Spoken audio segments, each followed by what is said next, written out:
Goldstein has it called. I call the member for Goldstein. Thank you, Deputy Speaker. And I move the motion relating to Anti-Poverty Week in the terms in which it appears on the notice paper. Deputy Speaker, every country on earth is on a journey to realise economic opportunity for all of its citizens. Through hard work and good policy, Australia is further on that journey than many other nations. But it does not mean we do not face our own challenges. Australia's prosperity has delivered community wellbeing and social mobility.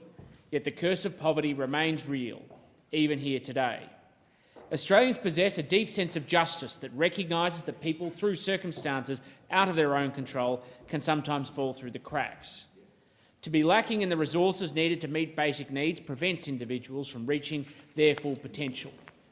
A brief snapshot of poverty in Australia reveals the raw nature of the challenge that is before us. ABS data shows that in 2011-2012, 11.8% of Australians have a household after-tax income that is less than half of the median income of all households in Australia. In my own electorate, in the seat of Goldstein, the city of Bayside includes an estimated 7,251 people living below this line. That figure includes 1,151 children aged between 0 and 14. And while poverty is a multi-dimensional issue and focusing on a single metric like income is problematic, this at least puts into perspective the proportion of society that is at risk of facing some form of hardship. With 2.6 million Australians, at least by this income-based measure, experience or are at risk of experiencing some poverty. And this week is about recognising those individuals. Attention should be drawn to two key underlying causes of poverty: homelessness and unemployment. In Victoria, over 22,000 people were recorded as homeless on census night in 2011. Almost half of those people were under the age of 25. A lack of affordable housing impacts on an individual's ability to find work and education and training. And over the past 2 decades, house prices have risen steeply while incomes have only grown moderately. The undersupply of affordable housing is a key concern that needs to be addressed in order to ensure future generations are given a fair chance to secure their living arrangements. The best way to avoid risk of poverty, though, is to gain employment. Families with an individual who is employed full-time had only a 3% poverty rate in 2011 and 12. This is where economic growth and job creation can have a serious impact on people's lives.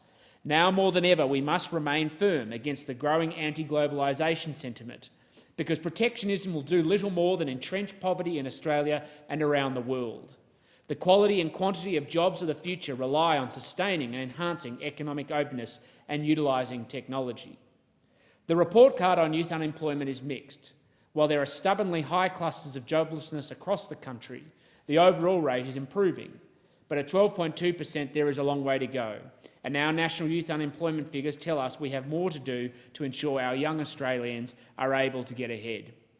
Anti-Poverty Week is also about acknowledging the researchers, community organisations, philanthropic ventures and charities which fight on the front line for those who are disadvantaged.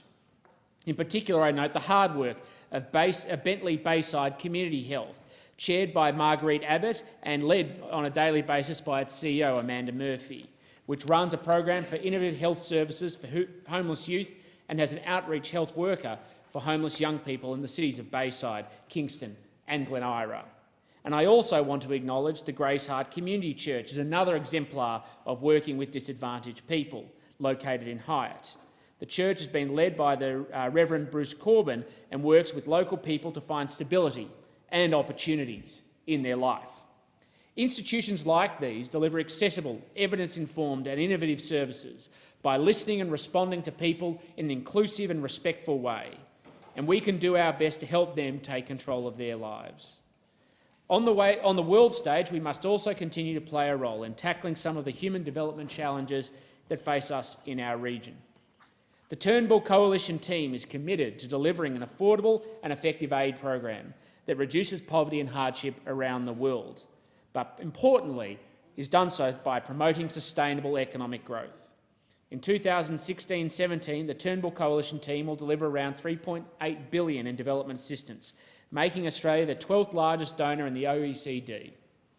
Our commitment to reduce poverty and hardship is advanced by promoting human development to overcome some of the immediate challenges faced by people in the Asia-Pacific region. and by promoting sustainable economic development to promote economic opportunities for those that seek it to be able to get ahead.